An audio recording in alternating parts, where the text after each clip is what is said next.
Well, good evening, darlings, and a very warm welcome indeed to what is a very warm indeed Wednesday night live.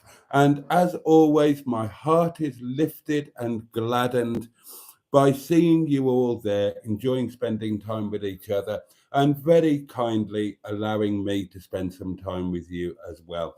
So here we all are. Here we all are. And well, we are going to wave away Wednesday and we are going to welcome in Thursday over the space of the next hour. And we're going to do so in the company of our faithful and loyal friends, our matching pair of his and hers highly powered hedgehogs of truth, along, of course, with their firstborn. And they are there for you to deploy at any particular moment. If you don't know what the hedgehogs of truth are for, what their purpose is within the community, mention it in the comments, and 411 people will tell you exactly what they are for. What else have we got going on? Well, excitingly, darlings, it is going to be another Triple Crown night. Oh, yes, because Two Ton Ted the Tenting Tin, he's going to get a bit of a tickle. The Netty Petty Piss Pot is going to get a deposit.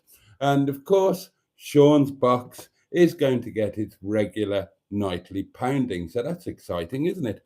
And naturally, we have got the community portable electronic telephonic device upon which you could, some would argue should, and I hope will, leave a voice note for the joy and delight of your fellow members of the community, your fellow bugs, boaties, old geezers and gals.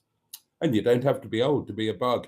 And of course, your fellow inhabitants of my inner scrotum. So, yes, we've got so much to look forward to. I would love to hear how your day has been, any exciting plans that you're making for what's left of the summer. And obviously, we all need to know what you have been eating. That's very important, a very important constituent part of the community doings. Now, then, it is at this point that traditionally I dive into your comments. And that's important because, as far as I'm concerned, your comments really are the meat and potatoes of this bowl of brown Windsor soup, in which we are inserted into like a random and oddly shaped spoon. And also, of course, it's just wonderful to see whose company we've got tonight. No doubt all the regulars will be here, but who knows? Maybe some other people will pop in. Maybe some long term lurkers will decide that tonight is the night that I'm going to stick my head above the parapet and say hello to everybody. And lurkers, lurkers, lurkers, darling lurkers, don't be scared. We might seem like a close knit community, and indeed we are. You know, some of us have been together for 3 years now, and we laugh together, we cry together, we worry together, and we enjoy ourselves together. But we are not a clique. We are by no means cliquey. So if you're new, don't worry. You will be welcomed by the community. And you will be welcomed to the community bosom by the owner operator of the community bosom, of course, our dear matron. So I am going to have a goodly slurp of my lovely wine, which will be a nice thing on a warm night. Isn't it hot? It is warm, isn't it? It's not just me going through the menopause. I'm pretty sure it's jolly warm. And a nice cold glass of splosh will be a wonderful thing. So, on that note, cheers, darlings. Your very good health. Bottoms up, if you're lucky, lads. Up yours, if you're taken unawares, ladies. And above all, to each and every one of you, from the very heart of my bottom, get stuffed. Thank you so much.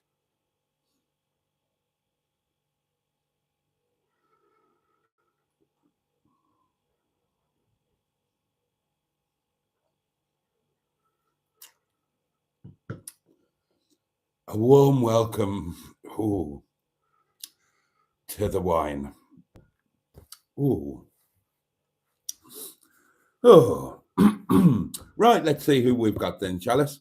We will head right back to the beginning, and the first cap of the rank, as far as I can see, is our dear friend Peter P, followed by Mystic Hair, and then in the bronze medal position, our lovely Richard Paulie Galtieri, who says, "Good evening, Boaty, and everyone," because he's a very inclusive chap. You know him. That was a wine burp, for which I apologise. And he goes on to say, "Hope you've all had a good day," which is lovely. Who else have we got with us? Well, we have got Emma. And gosh, I was talking about newbies. Is this a pre existing Emma, or are we being treated to a brand new Emma? I'm not sure, but Emma, lovely to have you with us. Welcome. I hope you are absolutely splendidly well. Also with us is Jimmy Mighty Quinn, the fabulous Benoit, who greets us all individually and by name, and goes on to ask, "I would like to know," says Benoit, "I would like to know if Boaty got full enjoyment from the live stream with Emma and Matron. I personally had not just partial enjoyment, but full enjoyment from the experience. It was boom ray." Well, of course, I had full enjoyment. I love spending time with two of my dearest friends, the lovely Matron and the M11. Um, as I mentioned last night, I was a little disappointed for them that what was planned didn't quite come off. But yeah, of course, I enjoyed it. I mean, it's shenanigans, isn't it? I love hanging out with Emma, and I love hanging out with Matron, and I love hanging out with Emma and Matron. It's good fun, and yeah, it was a good night, and it was a good morning after we put the world to rights over breakfast. I mean, it was a Premier Inn, which oh, it was all right actually. No, I'm not going to knock the Premier Inn. I'm, I mean, as you know, darlings, their budget hotels are not my favourite places. I find them, well, I mean, they are what they are, and they are what they need to be, and of course they're fit for a purpose. Um, so you can't knock them really, but I find them quite soulless and depressing places to be when I'm on my own anyway. With Emma and Mate, I mean, we had a hoot and a holler, didn't we? So what's not to love about that? And I hope you all enjoyed it as much as we did and as much as Benoit did. Lord Stiff Upper Lip VIP is with us, saying good evening, fans, and a very good evening to you.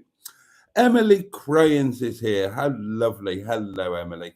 And she thinks that I would definitely have had full enjoyment from my evening with Emma and Matron. And yes, indeed I did.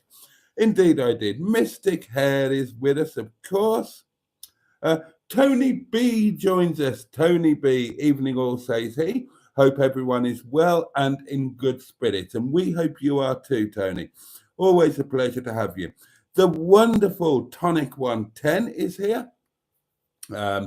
Good evening, Tonic. Hope all is well in your world, my dear chap. Emma says, "Hope everyone is looking forward to tonight's stream." I certainly am. Well, I hope it doesn't disappoint, Emma. And we are overjoyed to have you here with us. I mean, it's just better with you here, quite frankly. Oh, yes, yes. You enhance our stream in the same way that a boozy, fiery, three peppercorn sauce enhances a fillet steak. You, Emma, if I may say so, are the sauce au poivre to our filet mignon. And I'll drink to that. I'll drink to most things, actually. As long as it's after wine o'clock, naturally. Stu joins us, 69 Fuki. Who else do we have? Yeah. Food news from Stu. Today was just mushroom soup with toast and then pizza. Okay. My food news, you'll never guess what breakfast was, darlings. You'll never guess. It was a slice of lavishly buttered toast. What a shock, eh? Who saw that one coming?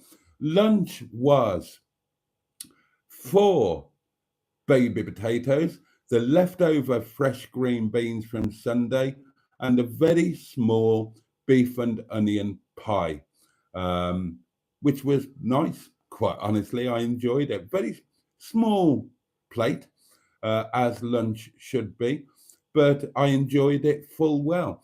And I'm delighted to announce that supper will be staff curry with, I've got pilau rice tonight rather than my usual steamed rice. Staff curry with pilau rice and a freshly made tandoori roti, or to be precise, half of a freshly made tandoori roti, because I find half is enough, and enough is as good as a feast, darlings. The other half, I'll have it tomorrow night. Oh, yes. I am, though, quite excited about lunch tomorrow, because lunch tomorrow will be not just Boaty's noodles, but Boaty's full-on chow mein with bean sprouts and everything.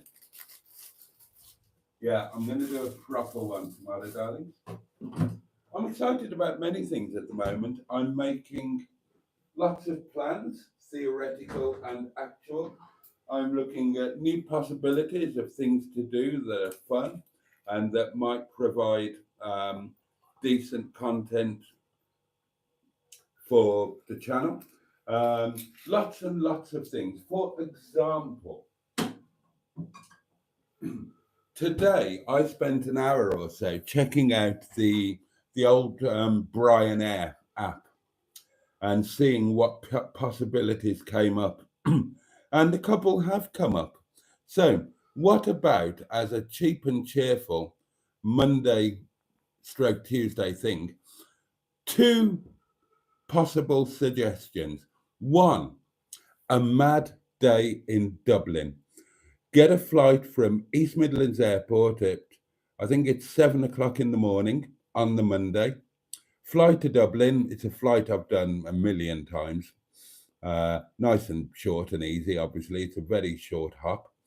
Then spend the day and evening in and around Dublin. And the flight back leaves Dublin at 5 to midnight. So that would get into EMA about 1 a.m., something like that. And I'd probably get back home to dear old Windy Bottom here, my humble little centuries-old stone cottage perched up on the moors in the arse end of nowhere of the Peak District National Park. I'd probably get back here about 3 a.m. So, what would you think of that for a cheap and cheerful, fun day, trying to cram as much in as possible? And the other interesting possibility that did come up, and this one would be flying from Ringway, but again with Brian Air, an overnight stay in Lapland. Cheaper than you might think. What do you reckon? I've just been looking at mad things that you can do for relatively little money. Other things, I'm still planning to get Nettie's ass to Anglesey. Oh, hello. The voice notes have started pinging in. I do hope that's going to be the first of many. Yeah, getting Nettie to Anglesey, that's well up there on the list. That could be this coming Monday, because I've nothing else planned for Monday, and I'm not willing to waste another Monday, not another summer Monday. Yeah, no. I don't care how broken I am. If I'm in pain, sod it. I'll be in pain in Anglesey, in Nettie. I miss Nettie I miss Nettie so much, so much. And yeah, so that's the plan penciled in for this Monday, this coming Monday. Obviously, the Monday after, me and the lovely Emma are having a mad night at the Grand Hotel in Llandudno, and that's going to be a joy. I mean, it's Llandudno. You longer term viewers, you all know that it is my ultimate happy place, or at least one of them. But there's lots of other things I'm looking into as well, and trying to conjure with and come up with Make Mondays Matter. Hashtag Make Mondays Matter. Oh, hello. It's our friend Tonic. Good evening, Mr. Tonic, sir. How the devil are you? Good evening, Boaty, my friend. I'm beginning to think you've got a bit of a Nettie fetish. Of course. How could you not? How could I not have? She's amazing. Have you not seen her? Yeah, of course I have. Yeah. What was going to say something? I just called because I know you must be missing my dulcet tones. Of course. Obviously. Yeah. Yeah, everything's going okay in my little world. It's ticking along nicely. Good lad. Card okay? Yeah, car's okay. That's well, aircon's working this week now anyway. So. Oh, lucky you! I haven't got working aircon in any of mine. Although I did put the roof down when I went to work tonight, and that was kind of better in a way. How's the daughter? Oh, both my daughters are doing well, thank you. Oh, well, the two of them. Sorry, yeah, I've got two daughters. Yeah, two years apart. Oh, yeah. Okay.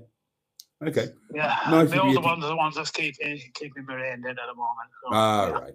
I'm sure she's doing a splendid job. How are you doing in yourself? I'm doing all right.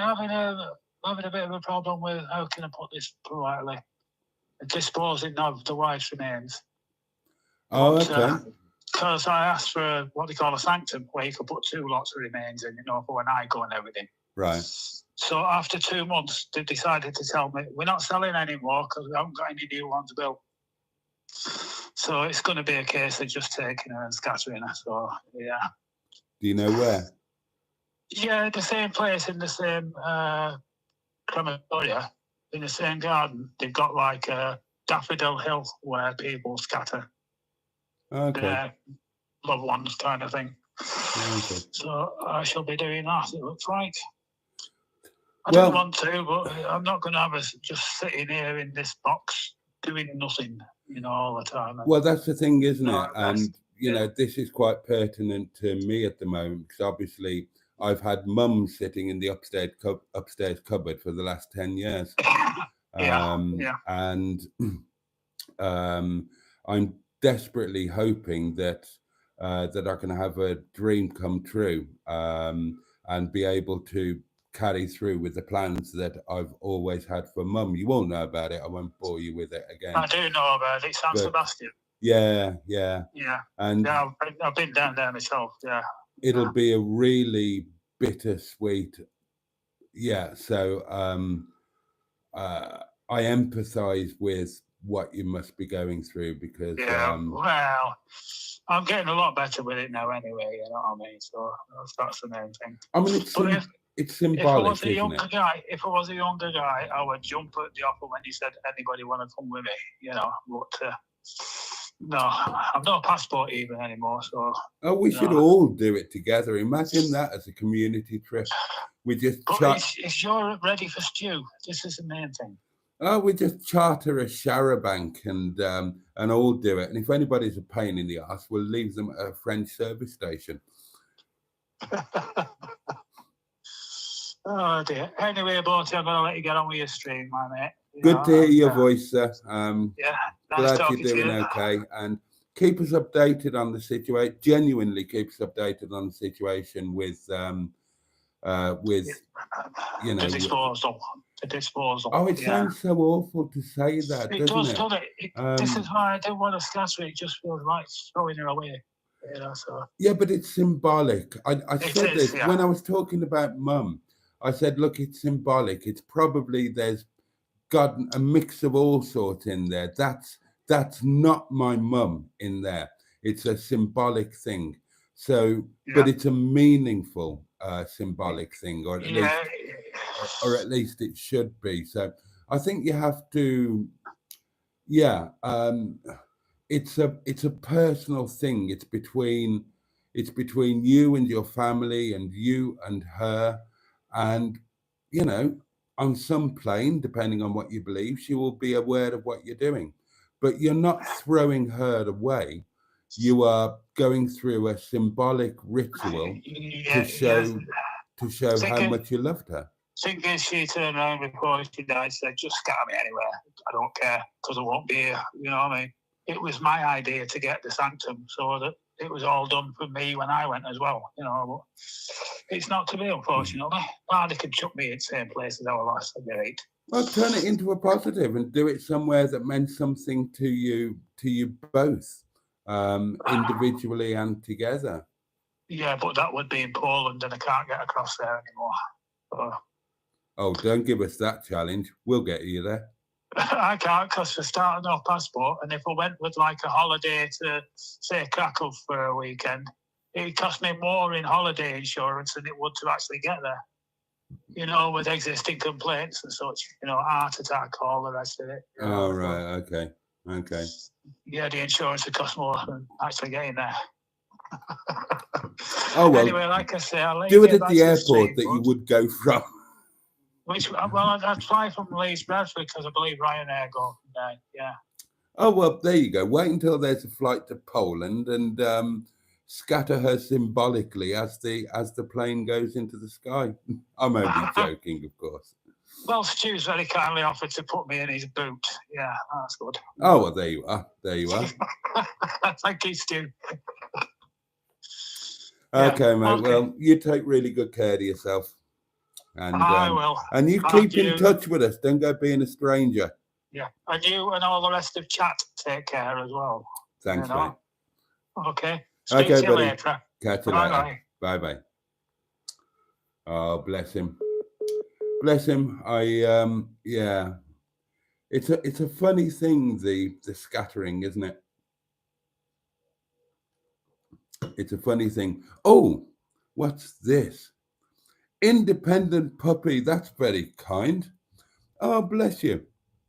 Oh, it's a super duper thing. With love and care to Boaty and the hedgehogs and the flowers which are withering now. From Independent Puppy. That's really kind of you. Thank you. Thank you so very much. And oh God, I didn't mean to do that. And that will very definitely go towards well, it'll go towards something exciting, hopefully, because yeah, I'm trying to regather myself after a weird time. You know, I've had this mantra all this year, well, and the end of last year, about not wasting a Monday and so on. And things have happened this year, haven't they? Things have started and then unexpectedly stopped.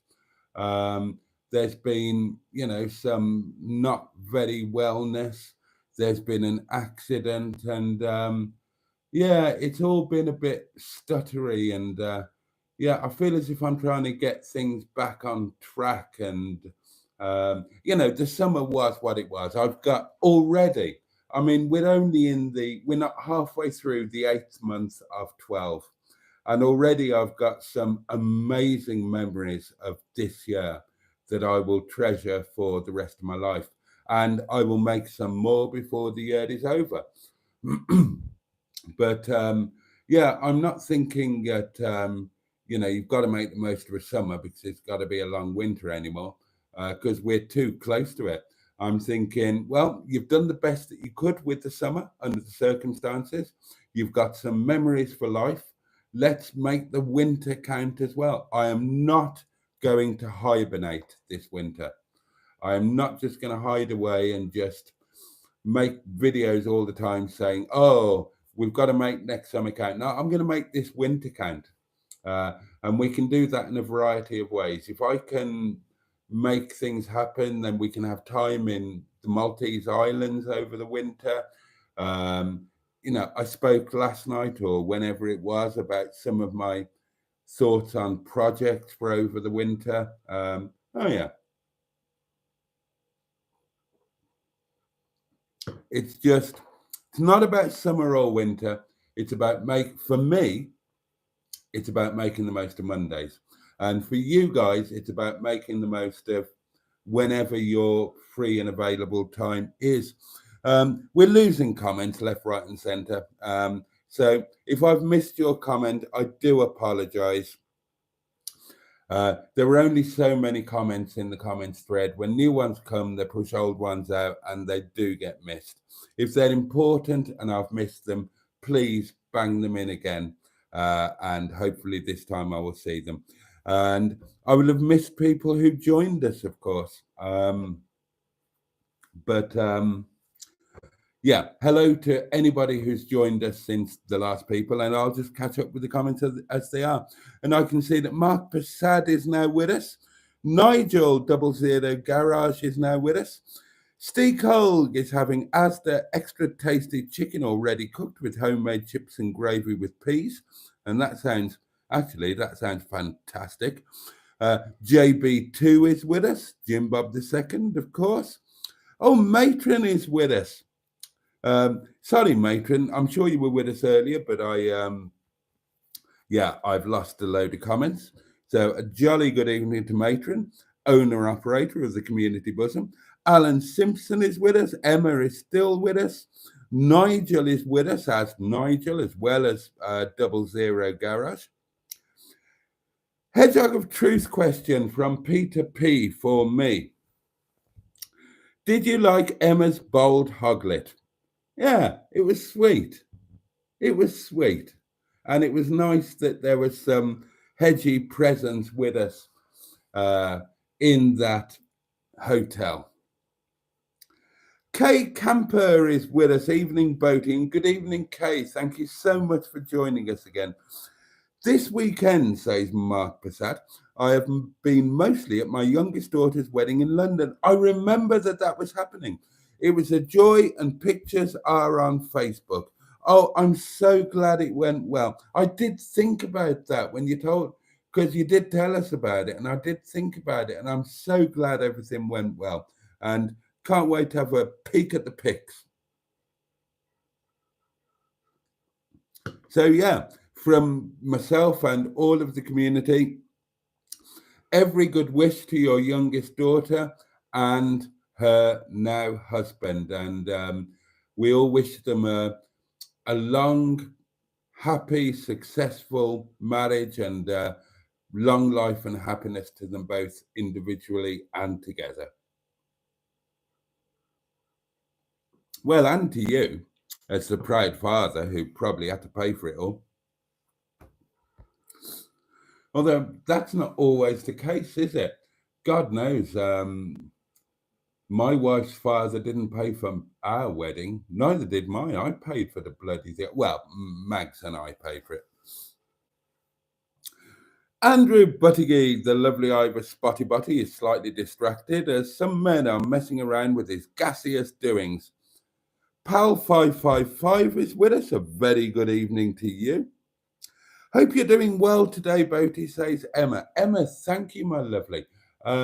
I have no complaints about today, no complaints at all. I woke up crippled again, back in my own bed after a night in the hotel, and I was properly crippled this morning. But no matter, I had a productive day. I dealt with some things that needed dealing with. I dealt with some things that I've been putting off, which is always satisfying. So I got them done. So that's a tick in the box and a pat on the back for me. And I put some things in place that will hopefully lead towards future pleasures and channel content. So yeah, I've got no complaints about today. But thank you for asking. Hope your day's been good. I'm sorry for saying so, says Steve Cole, but your kitchen looks dull. I've got my tablet on low light setting. Hi, Boaty and all of chat, says Diesel Forever 99. Kay Camper has decided that, We're going to do the NC 500 in September. I am jealous, but do let us know how it goes. Have an amazing time. And yeah, I am a bit jealous. That's something that I would love to do. I've heard all about it, of course. So good for you. Good for you. Oh, oh, that almost went down the wrong hole. As the bishop said to the actress, Diesel Forever 99 says, I see a few new names this evening. I know, isn't it wonderful? Trisha Alderman is with us, no doubt, with her other half, the lovely Paul. Good evening, Boaty and all in chat. I can't mention you all as I'm so tired. Completely understandable. Oh, you had a waistcoat, Mark. Good on you. Oh, a man looks good in a waistcoat. I'm a big fan of a waistcoat. Alan Simpson, Hedgehog of Truth question. Are there any car fleet members you wish you'd never moved on? From the YouTube days? No. No, I don't miss any of the cars that... oh, well, this came up the other day, actually. I miss Sheeson because of the emotional context. But in my YouTube days, no, I don't miss any of them. Before YouTube, yes, I regret a lot of cars. There are any number of cars that I wish I'd kept, and they're really quite random.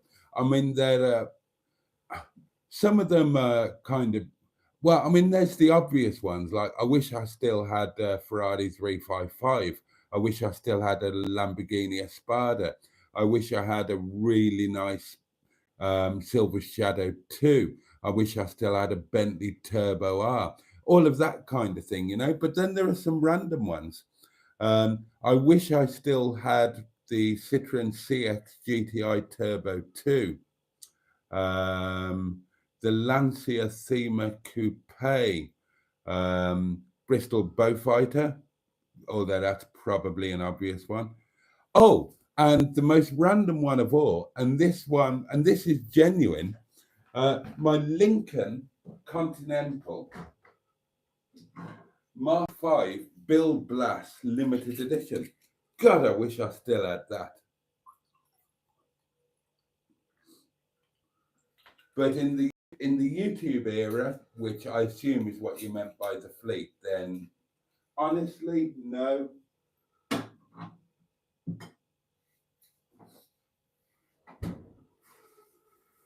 Just trying to think to make sure no.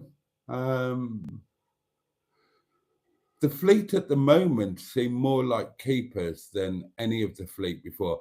I mean, Nettie is a given. Nettie, as long as I can manage it, Nettie will never go anywhere because, yeah, as I mentioned the other night, I adore Nettie on multiple levels. I adore Nettie for just being Nettie. I adore, and you know, what you can do with and in Nettie. But you know, there's an emotional tie as well there because, you know, Nettie's my tie to Carol, isn't it? And that's a really meaningful thing for me. So yeah, Nettie's going nowhere.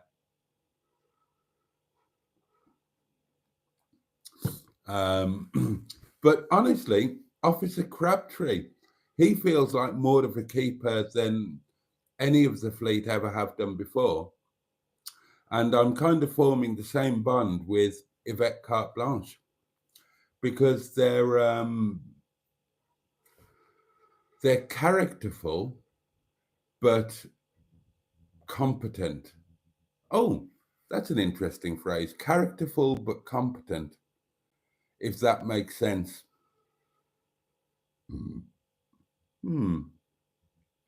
Yeah, I quite like that. Right, I hope that's a fair answer. All of the newbies should get a rendition of Boaty's bedtime stories. Yeah, and then they'd sod off and never be seen again. Dear me. Oh, dear. If you don't know what Boaty's bedtime stories are, you are better off not knowing. Trust me. Oh, it is a new Emma. Hello and thank you, Boaty. Hello to you. Ah, how lovely. Timestamp from Jimmy Quinn, 23:10. Right, fantastic. I'm half an hour behind on the comments.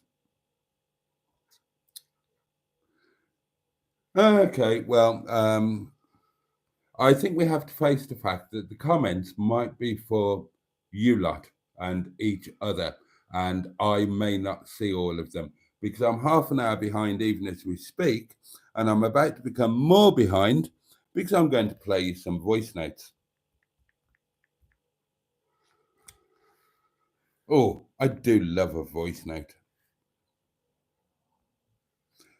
Oh, it's not a voice note, it's a picture of the happy couple from Mark. Oh, that's not a picture of the happy couple, that's a picture of you. Oh, that's a picture of the happy couple. Oh, and a fine looking couple they are too. And a fine figure of a man you are, sir, in your waistcoat. Oh, I see, that's you giving your speech. Ah, oh, thank you, mate.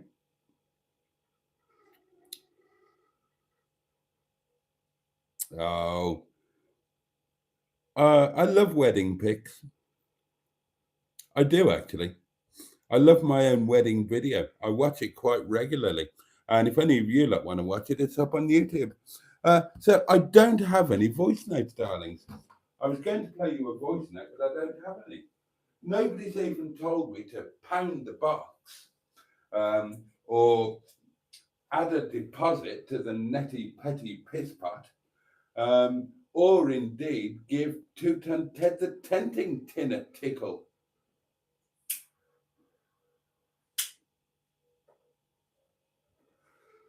You're all slacking, darlings. God, it really is warm, isn't it? What's my thermostat saying? Let's have a look in the parlour. Oh, hell's teeth. It is 23 degrees in my front parlour. And my front parlour is a very cool place, both literally and metaphorically. So for it to be 23 degrees in my front parlour, that means that we are in the middle of a massive heat wave.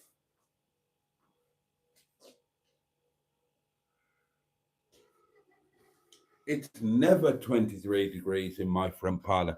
I should explain for those who might be newer and don't know. I live in a 700-year-old cottage. The walls are like stone and that thick, and it's like having the best air conditioning in the world. It's the cottage remains very cool in the hottest of weather. So for the front parlour to get to 23 degrees, that's almost unheard of. Right, back to the old comments.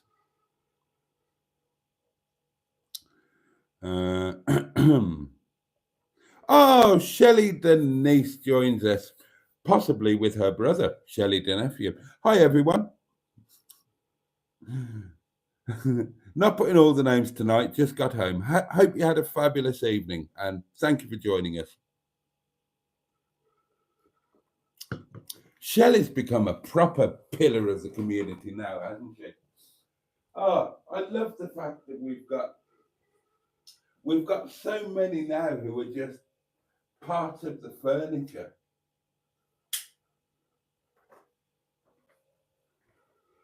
But very welcome and valued part of the furniture.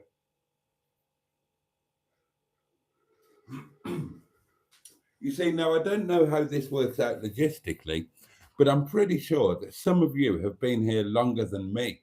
And I don't know how that works, but there we are. Not a single voice note tonight. Blimey.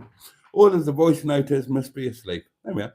Right. Kegon1 joins us. Good evening, all.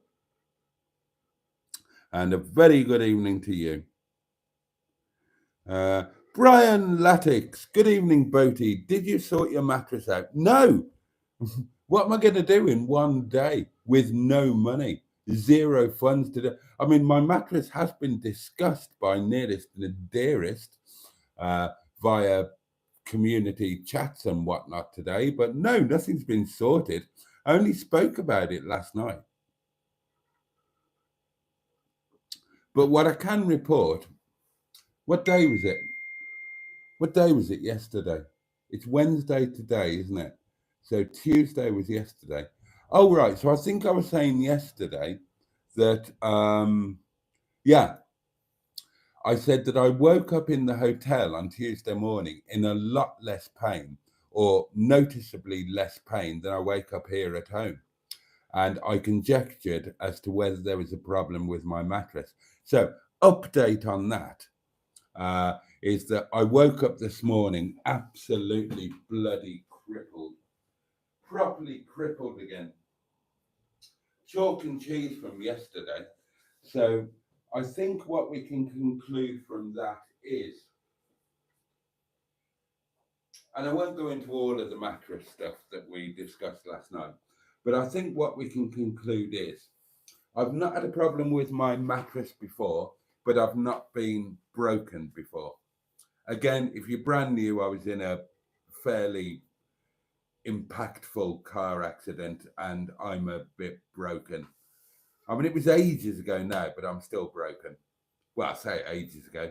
It was, well, it was a month ago now, wasn't it? God, a month ago. How is it a month since that night? God, that's flown, hasn't it? Yeah, so I never had a problem. I'm the best sleeper in the world. I fall asleep within 20 seconds of getting into bed, and I can sleep for, well, as long as I'm logistically able to. But you know, since being broken, things have been different. And so yeah, woke up this morning totally crippled. I think we can conclude that whilst my mattress was not causing problems before, despite it being very old and probably totally knackered, my mattress does not suit a broken person. Because yeah, this morning I was crippled, and I've been kind of crippled all through the bloody day. I still am now. I'm in so much more pain today than I was yesterday. So the mattress is obviously not helping. But I haven't sorted anything because what can I do? I haven't got any money. So it's not as if I can magic one up. But yeah, we'll sort something in due course. Finally, we've got some voice notes. Oh, we've got one. One was deleted. Oh, it's a short one. Short but sweet. Hi, Boaty. Hello. Hi, everyone in the chat. Remember to pound the box. Right, there we are. Well, we'll take that. We will take that. I'll probably whisper a couple of comments and we'll pound the box before we go.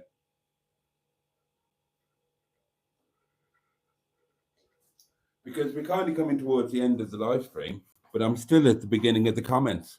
And I feel a bit bad about that. A bit bad.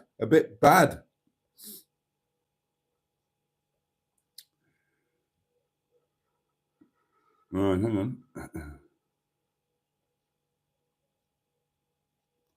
Oh, a hedgehog of truth question from Richard. Boaty, if you were a photocopier salesman in the early 90s and your fleet manager gave you a choice of a new company car with a budget of, say, 12 grand, what would you pick? Christ, if I was a photocopier salesman, I'd probably just top myself. I don't know. Early 90s. I can't remember prices in the early 90s, so I'll have to guess. So an early 90s Repmobile, what would I pick? Oh, God, think about this. Early 90s.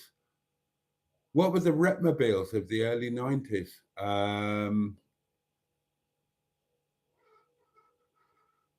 I can't think what they would have been. I know.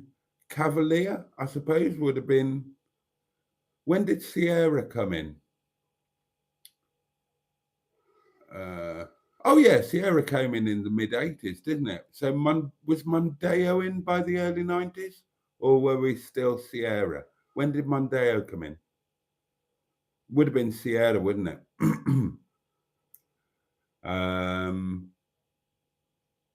Cavalier. So Ford would have been the Sierra. What else was about?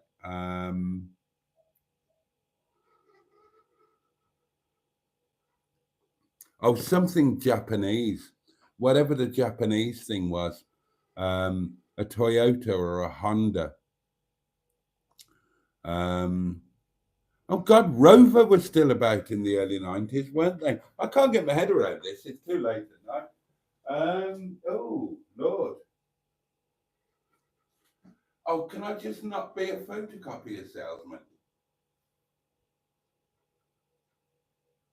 Oh Lord.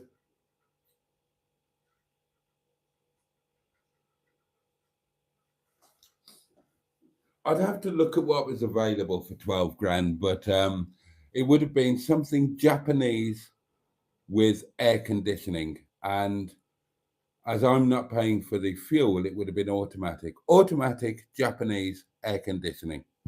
There you go. Does anyone like Alison Moyet? Well,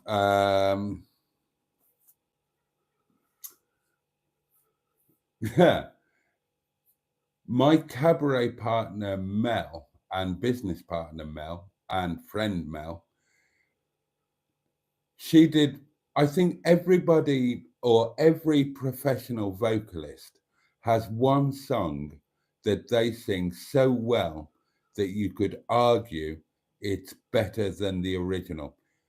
Everybody's got that one song,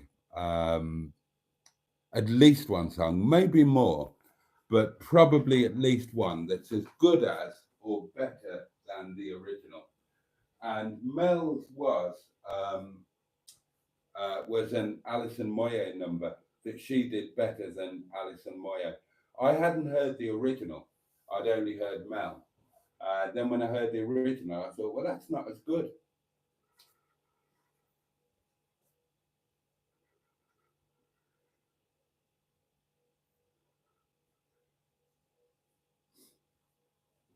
And some people were kind enough to say the same about a couple of mine.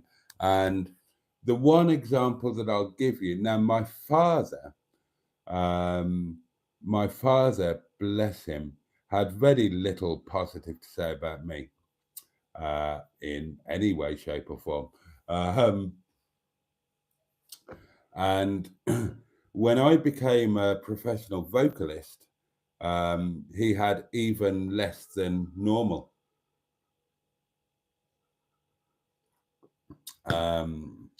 Because, oh, Dad was awkward. Now, my grandfather was a great, great man, remembered by many, books written about him. A great man on so many levels, but he was also a humble man, and he never made you feel less than. He would encourage anybody and everybody to be the best person that they could be, because he was secure in himself. My father never was. Now, my father was equally talented in many ways, but because my father was not so emotionally well balanced, then not knowingly, not on purpose, but he could be kind of dismissive in a weird way, because he couldn't function.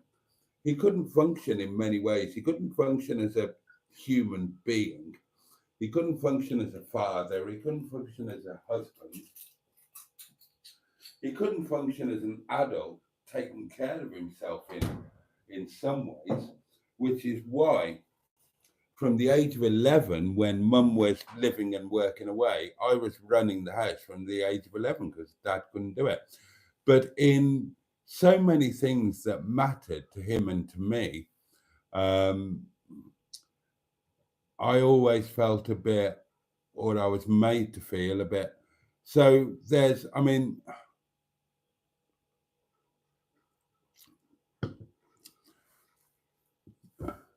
there's the intellect and the academicals.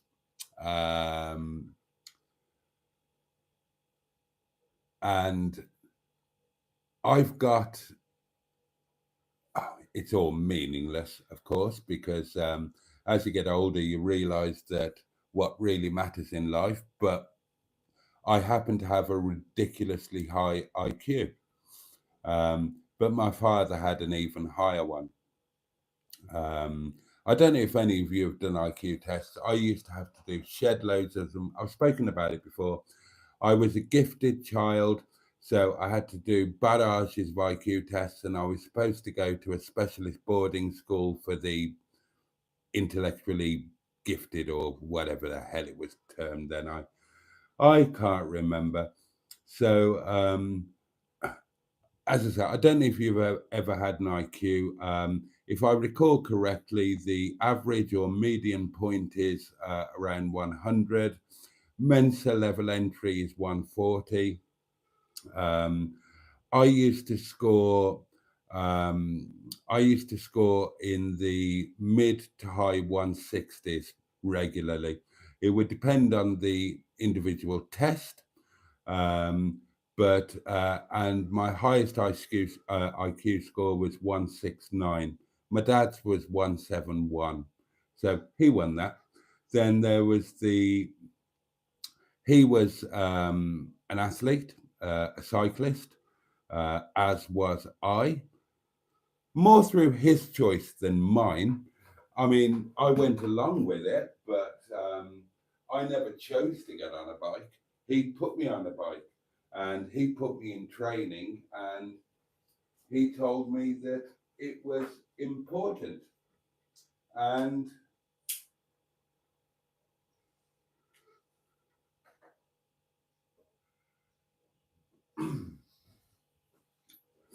yeah, and I always kind of suffered a bit there as well, because I was better than him. I had more natural talent than him, but he was probably more determined than I was in the earlier stages. But don't worry, this is not a sideways cycling talk coming on.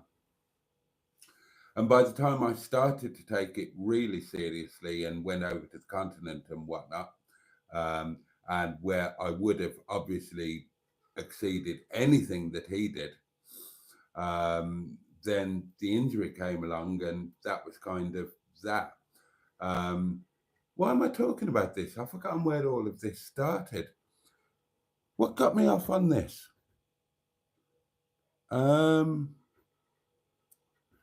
I've completely forgotten. What the hell was I talking about? Or what were you talking about that got me to talk about that? I can't remember. Jesus, that's scary.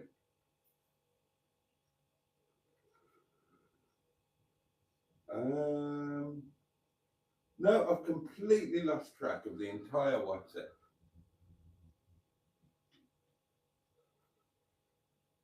Oh, yeah, I remember.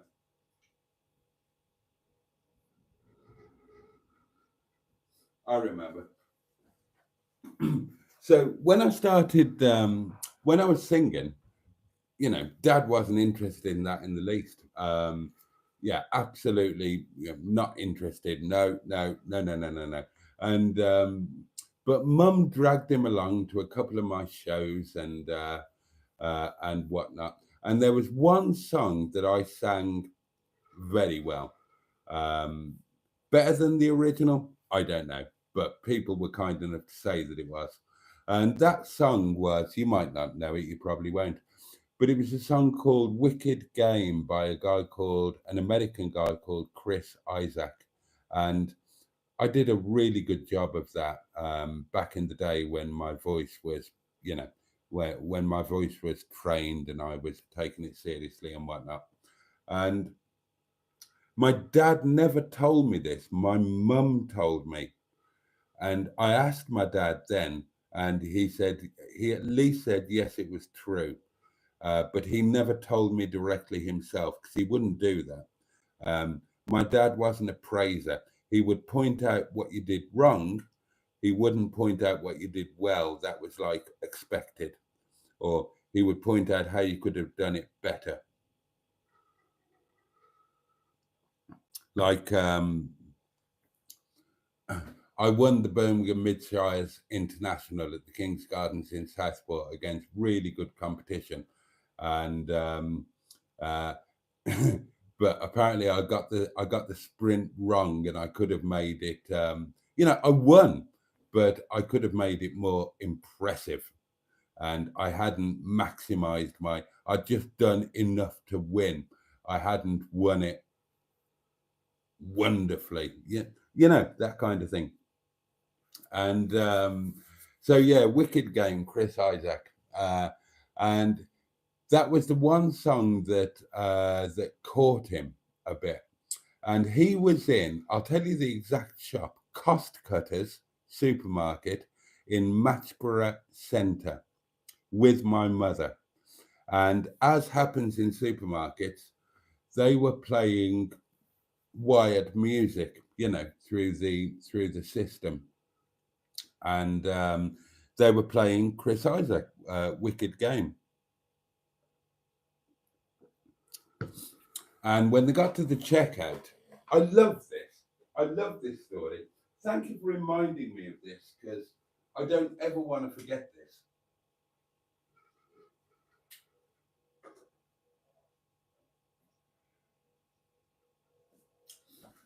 They're at the checkout, and the song is playing over the doings, and my old man, who was always socially incredibly inappropriate. You think I'm bad?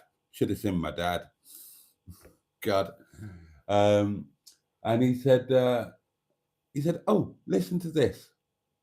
He said, "My son is a singer, and he sings this song."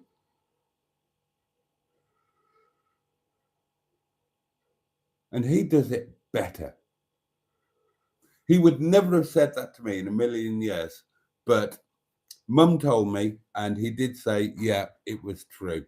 The one and only compliment, the one and only compliment I ever got from my old man. He unbent a bit as he got older, and as he started to rely on me more and more and more. He was, he just wasn't. He wasn't a bad father.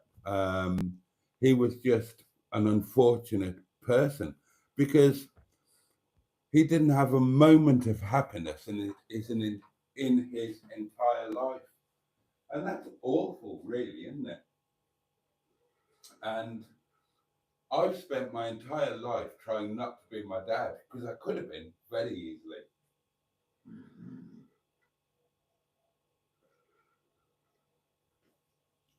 That's why I'm an arse. That's why I have the silly things that I do. That's why I take the pleasure in the silly ways that I do. Because Dad never had that. He was just miserable his whole entire life. And I could very easily have been that person as well. And I fought it all my bloody life. And I fought it. He fought it chemically, either with alcohol or with prescription antidepressants and all of that kind of thing. And I thought, I never want to be reliant on that. I want to find a way to deal with it. Okay, I've got his genes, and I've got his predilections, if you like. But I'm buggered if I'm going to deal with them in the same way. Unfortunately, I had my mother, who was a positive, get on with life type of person. So I just found ways to find joy, to take joy in anything, no matter how small or meaningless it was, whether it's a meticulously planned breakfast or, something small and meaningless. Take some joy in it, because otherwise you'll be a bloody misery ass that no matter what life gives you or what life opportunities present you, you'll end up bloody hating your life. And that's awful.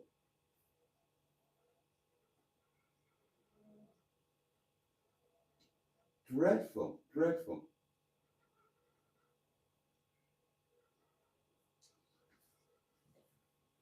From my earliest memory of my dad, he was effectively just waiting for it all to be over with.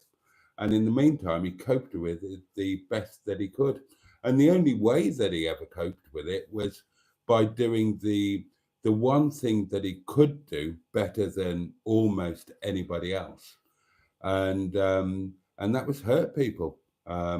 Not randomly, but people who deserved to be arguably deserved to be hurt. Um, that was one thing he was incredibly good at, was violence. He was a huge, strong man, and he was ruthless and he was vindictive. So you know, he worked with the gangs in Birmingham back in the days in the 70s and 80s, and he was an enforcer, and he was really, really good at what he did. He was a terrifying man, my father, bloody terrifying. And that's another thing where I was less than, because I boxed, I worked on doors, but I never had his. We had a fight once, me and my dad. I don't think I've ever told you this. I don't think I've ever told you this. In all of the 3 years that we've been doing this, I don't think I've ever told you this. But we had that. Now, my dad was never, ever, ever violent towards me. Not once. Not even a hint of it. Not even a hint of it. I will give him that. My mother used to beat my mother, my best friend, used to beat me senseless when I deserved it, but not my dad. But there was one night when I was an adult, and I'd come back. I was still living at home, and I'd come back from working. The cycling thing had gone, and it was before I took on my first chain of pubs, and well before the car dealership. And I was just randomly working on a door. I was a big lump. I'd boxed, and you won't believe this, but back then I was handsome, and I had a mate who ran the doors in the area where I was brought up and where I lived. Um, and he was short one night. Somebody hadn't turned up, and he said, do me a favor, Jace. I wasn't Boaty then; I was still Jace. Do me a favor, work this door tonight. I'll this, that, and the other. And I said, I can't work a bloody door. He said, look, you're a big guy and you're really good looking. You just work on the door, charm the ladies, and if anything kicks off, don't worry about it. We'll deal with it. And that was how I ended up working on, for a short period, working on the doors. And I wasn't useless. I wasn't completely useless, but in those days,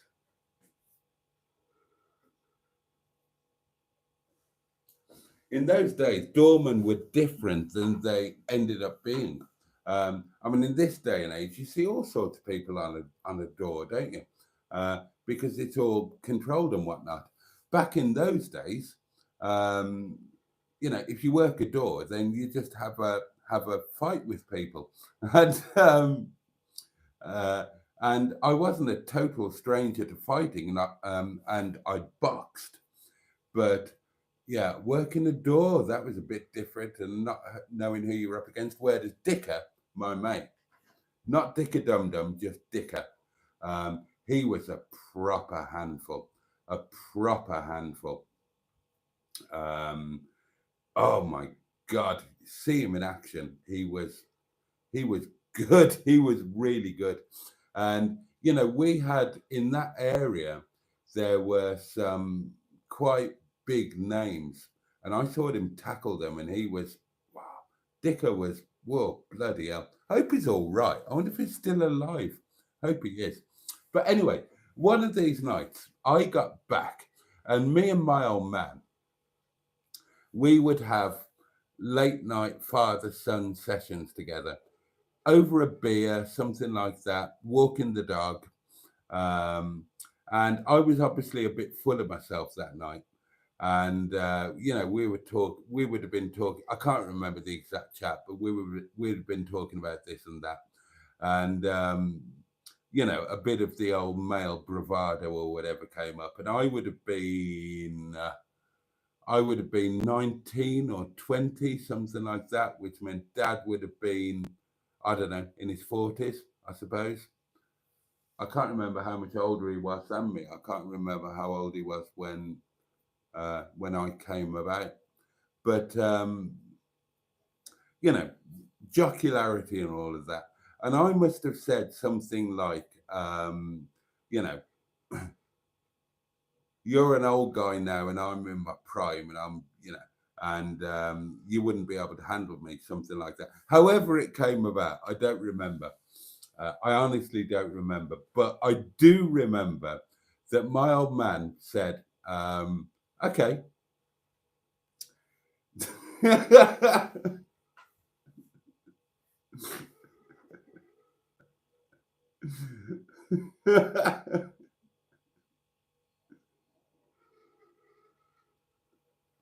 My old man said, right, okay, go for it. He said, I won't hurt you. I promise I won't hurt you, but just have a go. I said, what, really? I said, no, I'm not doing that. He said, seriously, have a go. Whatever you want to do. Try and knock me out. Give me your best shot. Try and beat me up. Try and do whatever you want to do. Get a knife. Just have a go. Let's see. And there was a bit of to and fro. And cut a long story short, I did. And he was in a different league. He was in a different league. Oh my God. He didn't hurt me. God knows he didn't hurt me. But yeah, that was when I realized that there was a big difference between somebody who could box a bit and who could, like, have a bit of a scrap with a normal dude or work on a door. There was a big difference between that and somebody who was the head enforcer for one of the biggest gangs and was involved in stuff that I can't talk about, but books have been written about. God, that's what I'm missing out. Loads of books, not loads, but several books have been written about my grandfather. Partly about his time, because my grandfather was an RSM in Paris. He was a career soldier and a war hero, and books have been written about that. And a television documentary was made.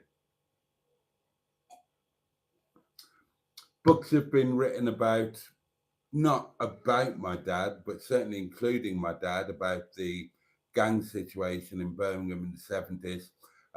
And any book about Big Skin, Seamus Donlevy, any book written about Seamus includes my old man, because my old man was Seamus's right-hand man. I met Seamus. I went out to, God, there's another thing, I don't know if I've ever told you this. When he'd had a drink, my old man would talk about Seamus Skin. He was a pro wrestler in the Pat Roach era. But that was his like public persona thing. In reality, he was the head of the Irish gang that ran Birmingham at the time. I shouldn't be saying all of this. Fucking hell. I need to shut up before my mouth runs away with me, because I'm going to say things that I really shouldn't say. And it's getting late.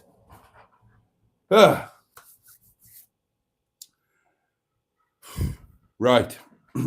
Let's get back to your comments. That all went a bit. I'll tell you what. Let's pound some boxes, because that all went into an area I wasn't expecting it to go, and it wouldn't have been safe for me to carry on with what I was about to say there. It would have led to other things. Anyway, enough of that. 2-ton Ted, the Tenting Tin Darlings. We have got a £5 note with His Gracious Majesty King Charles the whatever on it. So we will tuck that in there. There we go. And that's another £5 towards the trip to Llandudno with the amazing M11. Next up is the Nitty Petty Piss Pot. Going to get a triple pounding 3 £2 coins. Lid off. In they go. Bosh. And last but by no means least, Sean's box, darlings. One box, one Welsh box. Put the call. You can see it there. One box, £1. 3, 2, 1. In it goes.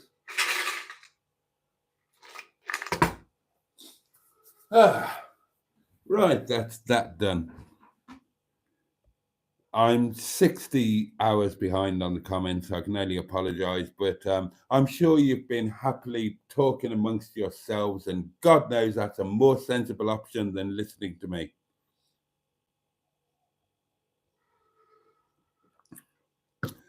What are the current names of the cars and vehicles on the fleet? I struggle to keep up with them all, says Emily. There aren't many at the moment.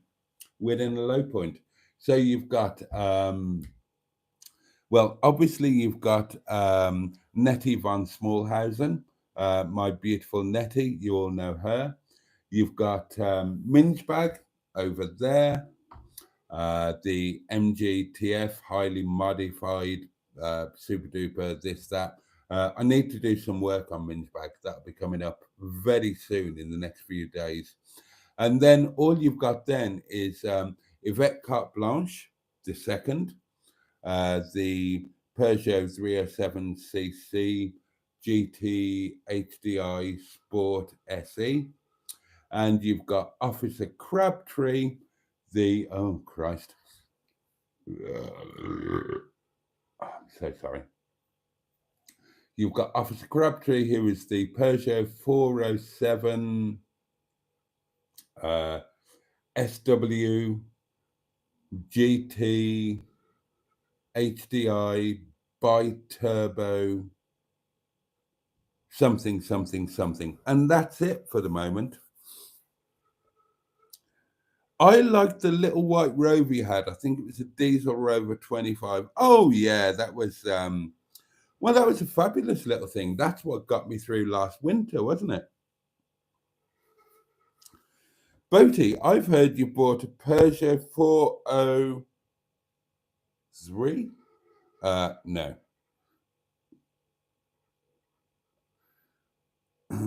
I love all the signs on the door in your kitchen, Boaty. Oh, thank you, Emma. Well, they are all courtesy of you, amazing guys. Oh, Sheeson, I missed them too. Non-binary, of course.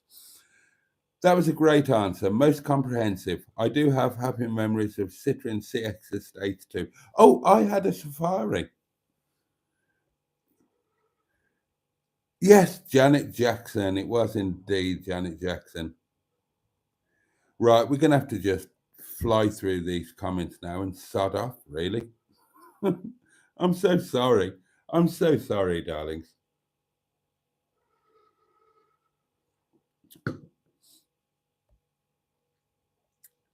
Oh, Stigger's leading their best life.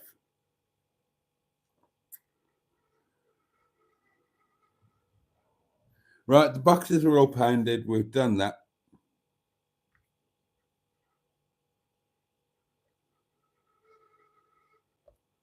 Oh, how far be? Oh, I'm a million.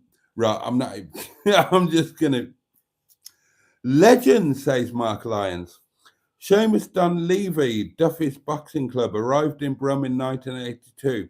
He lived a long life, passing in 2023, aged 89. I know. And if you, okay, Mark, you're obviously familiar with him. If you read any of the books that have been written about him, my dad's in all of them.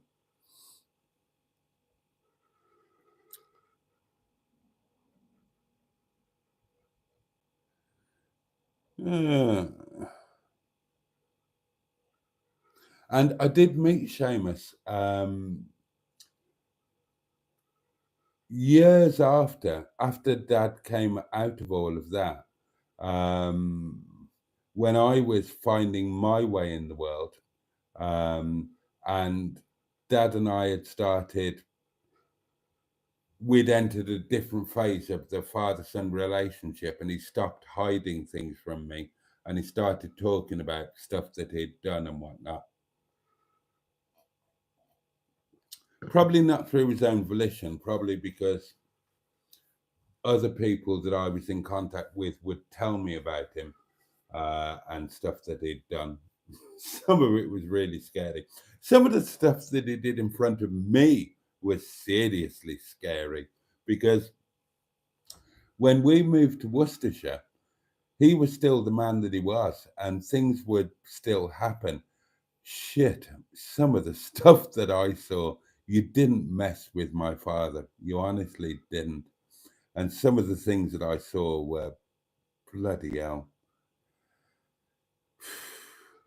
I can't. Oh, if you ever meet me in real life and it's a late night, I'll tell you the stories. Yeah, no.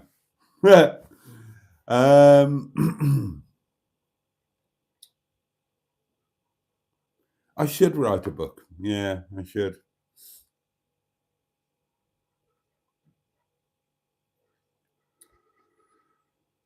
Oh dear, oh dear. But yeah, I did meet Seamus years after, and I found out he was running a pub in Digbeth. And I went there. I would have been in my early 20s. And I just went into this pub randomly. I was with my then girlfriend, Beth. Lisbeth. That's a nice name, isn't it? Lisbeth. Lisbeth.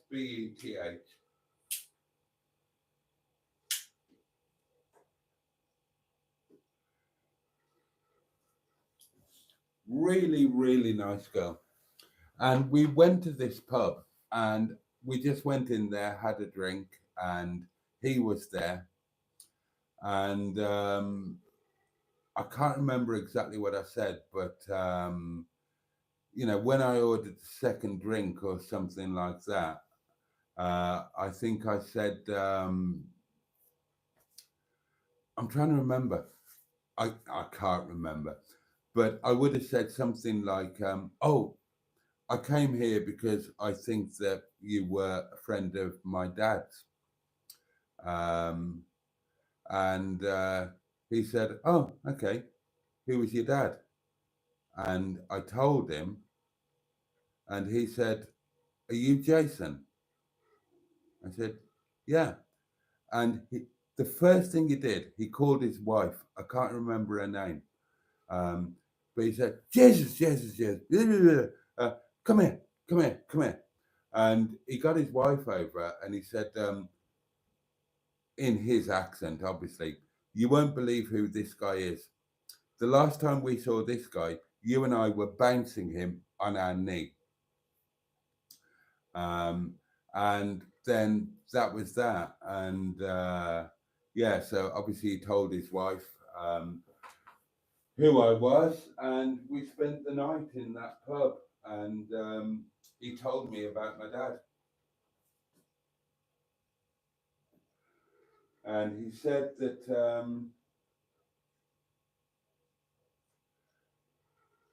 I don't remember all of it.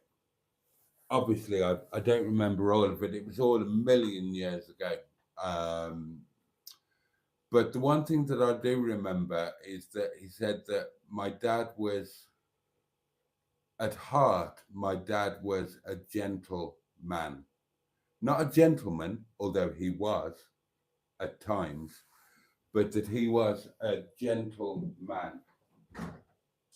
which is, to be fair, that's the man that I recognised. You know, my dad had to be provoked almost beyond belief to go into action.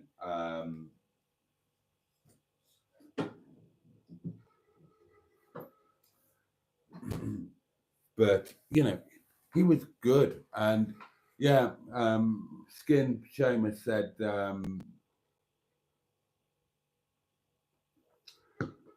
he was a gentle man, but there would be no better man to have standing with you if you were in the fight of your life. Words to that effect, which were absolutely dead right, really. That was the thing I never understood about my dad. He had no fear. I was always scared.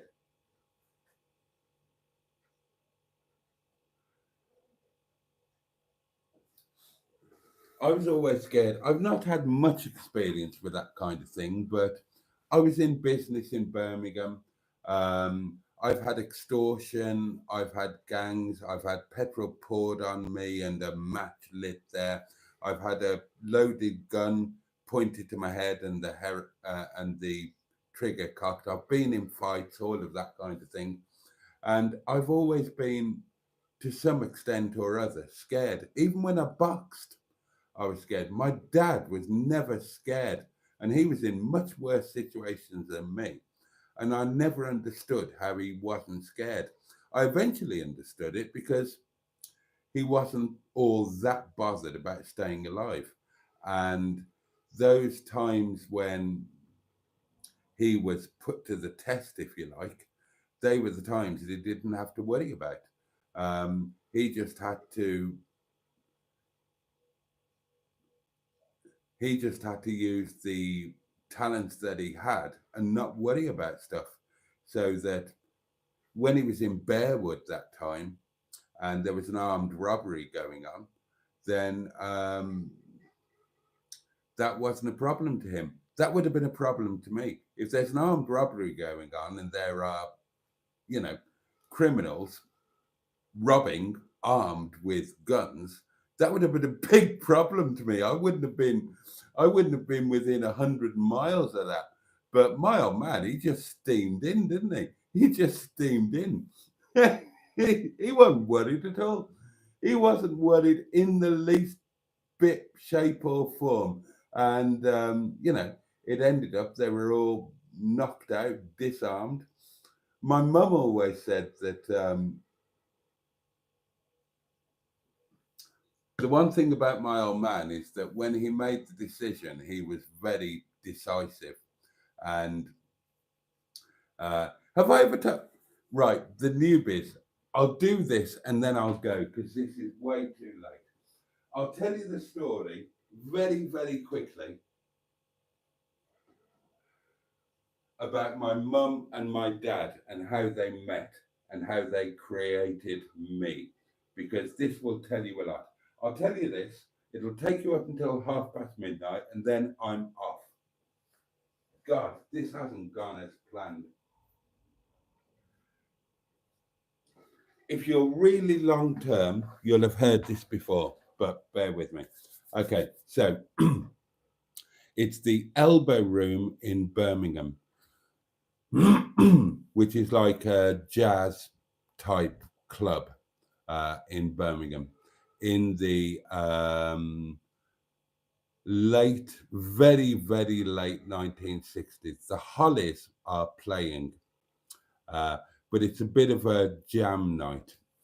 My mother was engaged to a very rich man whose family owned the Chateau Impney. But she was into music, she was into jazz, she was stunning looking. My mother was a stunning looking creature. And she was in there with her fiance, who was one of the musicians who was jamming with the Hollies. I can't remember his name, and I should do because he fathered my late brother, one of them. and my dad happened to be in there too. And they met at the bar, and predictably, my father insulted my mother because he found her ridiculously attractive. My mother is mixed race, half caste, whatever you want to call it. And she had an amazing body and she dressed accordingly. So she was, heads would turn in any room in the world when my mother walked in. And my dad insulted her because inferiority complex, all of that. But they got talking, and there was, as well as the sexual bond, because my mother was always attracted to huge, incredibly powerful men. Because on a subliminal level, although she was the strongest human being I've ever known, she kind of needed protection or craved it because she never had that. She had a terrible life. There's a video all about it if you want to search it out.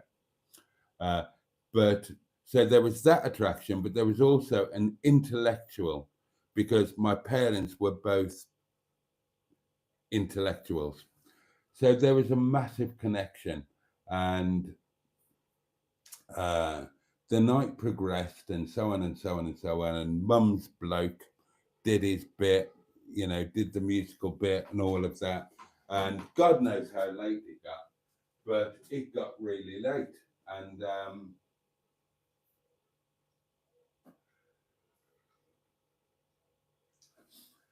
my dad said, right, come on, Anne, I'll take you home. And she said, Graham, his name was Graham. That's right. And Dad said, right, I'll take you home. And Mum said, well, no, I came with Graham. He said, oh, man.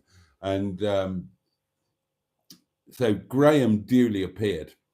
And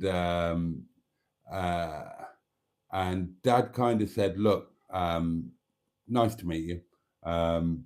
This is a really awkward situation. And I know that, you came with Anne and that you are seeing each other and so on, but she's coming home with me.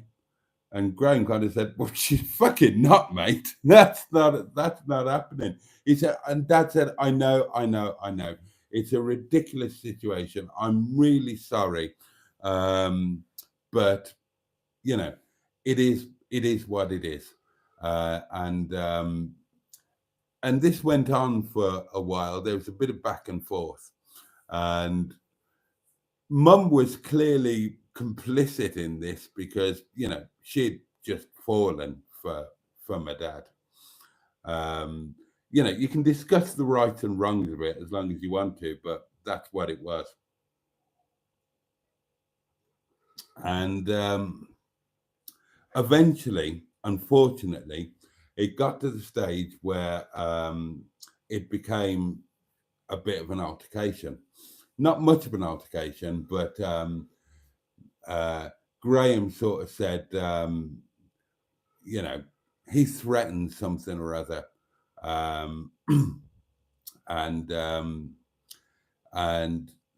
there was backup and there were people and that was the thing. So Dad pulled the trigger, didn't he? So this sounds awful.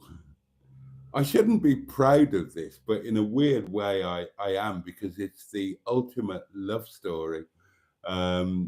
So yeah, everybody was going to do whatever, and so Dad just smacked Graham, didn't he? And when he hit somebody, he hit them properly. So he literally punched this poor sod and literally knocked him back about 15 yards or something utterly ridiculous, a proper smack. And then Dad literally scooped my mother up big, strong, muscular swine that he was. Picked her up, carried her down the stairs. He had a Bristol 403, I think it was, outside, unlocked because it's my dad's car. Who's going to touch my dad's car? In Birmingham, nobody's going to touch my dad's car.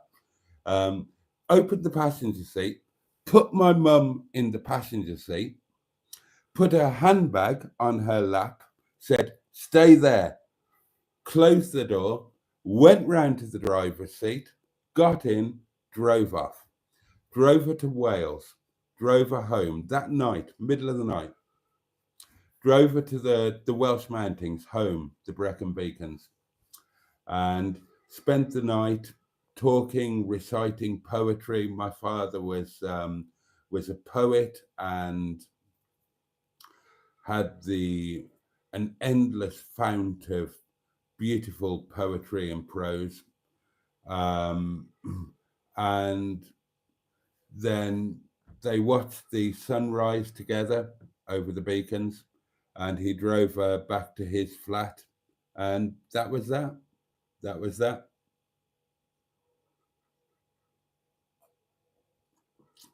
And they were together. They divorced, they married, they divorced, but they never broke up. And they were together until the day that mum went first. And then dad went.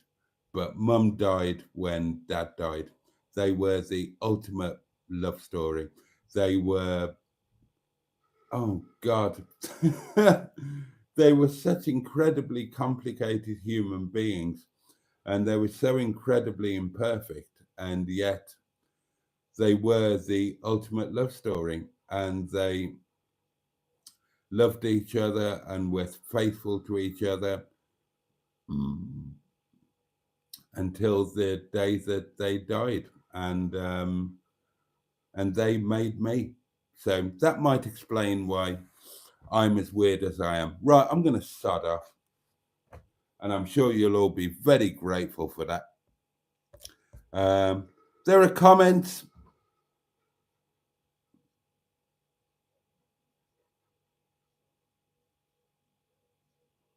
Right, that's it. That's it, darlings. I'm just going to... Oh, yes, Mark. My mum is the Bermuda ancestry. I'm a quarter Bermudan. My mother's mother, my maternal grandmother, was raped by a Bermudan test cricketer. So, yeah, that is the Bermudan link.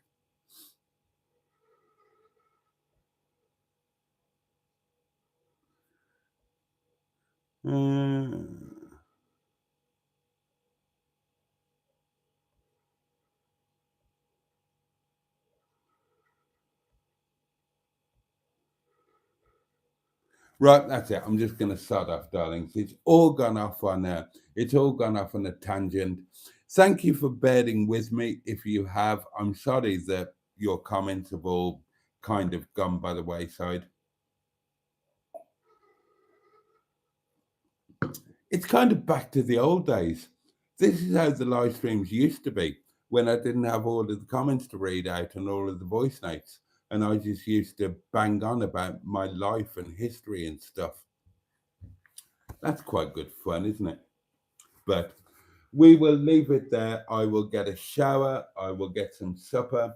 And we will be hopefully back to normal tomorrow night. So thank you all. Thank you all for your company. Oldies, newbies, thank you all. Thank you to Independent Puppy for the tenner bunged in on the super duper thing. And yeah, let me wish each and every one of you a safe and peaceful night. Stay cool, and let me wish you all a good day tomorrow. May it bring you joy, may it bring you pleasure, may it at the very least be manageable. I can't wait to see you next time, and the candle will be relit. Same time, same place, 11 o'clock tomorrow night, here at dear old Windy Bum in the Peak District. Thank you for bearing with an old fart wobbling on about this, that, and the other. And thank you for hopefully not being offended that I've missed a lot of comments. But God bless each and every one of you. You're all amazing, and I'm just so grateful that you are all part of my life. And I can't wait to see you next time. In the meantime, all the love in the world from me. Thank you so much again. Catch you next time. On that note, pachoo! I'll make you wait. And indeed, of course, bosh. Good night, darlings. Love you all.